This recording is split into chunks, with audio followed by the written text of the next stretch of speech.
Good evening అండి. Praise the lord అందరికీ. ఇప్పుడు మా ఇంటర్మీడియట్ స్టూడెంట్స్ వారు 10 డేస్ 10 మిషనరీస్ గురించి నేర్చుకున్నారు. ఆ 10 మిషనరీస్లో ఒకరైన మేరీ స్లెస్సర్ గురించి ఒక చిన్న స్కిట్ చేయబోతున్నారు. మేరీ స్లెస్సర్ అనే ఆమె స్కాట్లాండ్లో పుట్టి చిన్నప్పటి నుంచి ఒక మిషనరీగా పనిచేయాలని ఎన్నో కలలు కని ఆఫ్రికా దేశంలో ఎన్నో తెగల మధ్య ఆమె పరిచర్య చేశారు. ఆమె స్లెస్సర్ అమ్మగా పిలువబడుతూ ఆఫ్రికా దేశంలో ఒక ముఖ్యస్తురాలుగా ఆమె పరిచర్యను పూర్తి చేశారు. ఇప్పుడు మా పిల్లలు వచ్చి ఒక చిన్న స్కిట్ పర్ఫామ్ చేస్తారు. మేరీ, అమ్మ వచ్చేస్తున్నాను, వెళ్ళిపోదాం. అమ్మ సాయంత్రం త్వరగా వచ్చేద్దాం, నైట్ స్కూల్కు లేట్ అవుతుంది. అలాగే మేరీ, త్వరగా వచ్చేద్దాం. ఆ విధంగా మేరీ పొద్దున కాటన్ మిల్లో పనిచేసి రాత్రి బడిలో చదువుకునేది. మేరీ, నువ్వు తీసుకొచ్చిన డబ్బులు నాకు తీసుకురా, నాకు చాలా అవసరంగా ఉంది. తాను చదువుకోవడానికి ఎంతో ఆశపడి డబ్బులు దాచుకుంటుంది. మేరీకి ఇవి చాలా అవసరం. అయితే పో, మా ఇంట్లో నుంచి వెళ్ళిపో పో.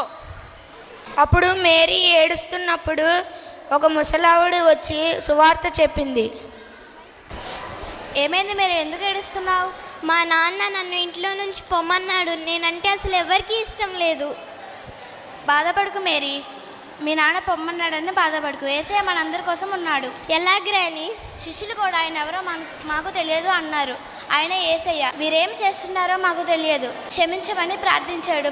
మన పాపం నుండి విడిపించడానికి ఆయన చనిపోయారు. అవునా గ్రాని, నా గురించి ఆలోచించే యేసయ్య నా కోసం ఉన్నాడనమాట. ఈ వార్త నా ఫ్రెండ్స్కి కూడా చెప్తాను. తప్పకుండా చెప్పు మేరీ. థ్యాంక్ యూ గ్రాని.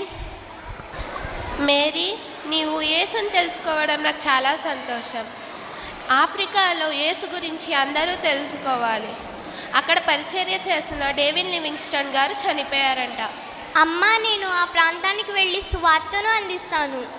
స్కాట్లాండ్లో పుట్టిన మేరీ స్లెస్సన్ ఆఫ్రికాలో కాల్బార్ అనే ప్రాంతంలో 1876 ఓడలో బయలుదేరారు.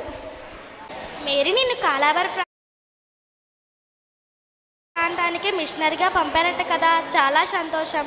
అవును ఏంజెల్, నేను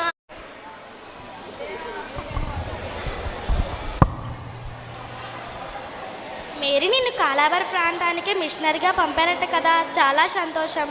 అవును ఏంజెల్, నేను ఆ ప్రాంతం మధ్యలో సేవ చేయాలని ఎంతో ఆశ. అక్కడ ప్రజలు చాలా అనాగరికులు, మూఢనమ్మకాలు ఎక్కువ. అంతేకాదు, కవల పిల్లలు పుడితే ఇద్దరిలో ఒకరికి దయ్యం పిల్ల అని ప్రసాదించి ఇద్దరిని చంపేస్తారు. అయ్యో, ఎందుకలాగా? ఇద్దరిలో ఎవరో దయ్యం పిల్ల తెలియక అంతా ఇంత కాదు, తల్లిని ఎంతో బాధ పెట్టి వేడి నూనెల్లో చేతులు పెట్టేస్తారు. అయ్యో, ఎందుకంత హింస? మన బైబిల్లో కూడా యాకోబు, ఏసావు, పెరసు, జరహు లాంటి కవలలు ఉన్నారు కదా. అవును, వారికి ఈ విషయంలో మూఢనమ్మకాలు ఎక్కువ. ఆఫ్రికా దేశం తెగవారి గురించి తెలుసుకున్న మేరీ అక్కడికి వెళ్ళి అప్పుడే పుట్టిన కమల పిల్లలను తన దగ్గరికి తీసుకువచ్చింది. అది తెలుసుకున్న వారు మగవారిని చంపివేశారు. ఆడవారిని మాత్రం తన దగ్గరే ఉంచుకొని తను ఎక్కడికి వెళ్తే అక్కడికి తీసుకువెళ్ళేది. రండి పిల్లలు, మీకు చదవడం రాయడం నేర్పిస్తాను. అలా పచ్చి మాంసం తినకూడదు, ఇలా వండుకొని తినాలి. దుస్తులు చూడండి, మీకెంత చక్కగా అందంగా కనపడతాయి. పిల్లలు దేవుడిచ్చే బహుమానాలు. మనల్ని దేవుడు ఎంతో ప్రేమించాడు. పిల్లలను మనం చంపకూడదు, ముఖ్యంగా కమల పిల్లల్ని అస్సలు చంపకూడదు. వారి మధ్యలో నివాసం ఏర్పరచుకుంది. దేవుని వారికి పరిచయం చేసింది. ఈమె చేసిన పరిచర్యను గుర్తించి బ్రిటిష్ ప్రభుత్వం షకోయాంగ్ తెగకు ఆమెని న్యాయాధిపతిగా నియమించింది.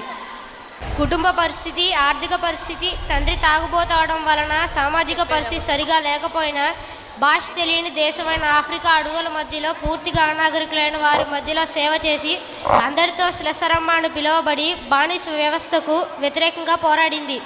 కవల పిల్లల్ని కాపాడే పరిస్థితిలో తన ప్రాణాలకు తెగించి ఒక పాపను పెంచింది. ఒక చిన్న గుడిసె నుంచి తన సేవను ప్రారంభించి షకాయం ప్రాంతానికి న్యాయాధిపత్యం చేసి విశేషమైన తెల్లరాణిగా పిలువబడింది. తన అధికారాన్ని ఉపయోగించి యేసు రక్షకుడని ధైర్యంగా ప్రకటించింది. బ్రిటిష్ రాజు ద్వారా ఒక వెండి శిలువను పొంది శ్రమ, ప్రేమ, త్యాగానికి గుర్తింపుగా దేవుడు ఆమెను సన్మానించాడు.